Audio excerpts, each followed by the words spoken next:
I had a question for you. I had saw online that my wife could look at the cameras on the car when she approached the car. Can you show me what that looks like? Yeah, if you open up the app, scroll down, you'll see remote camera. Okay.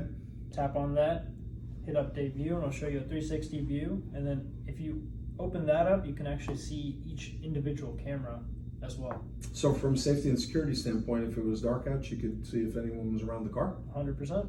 Awesome. And what about a vehicle finder feature?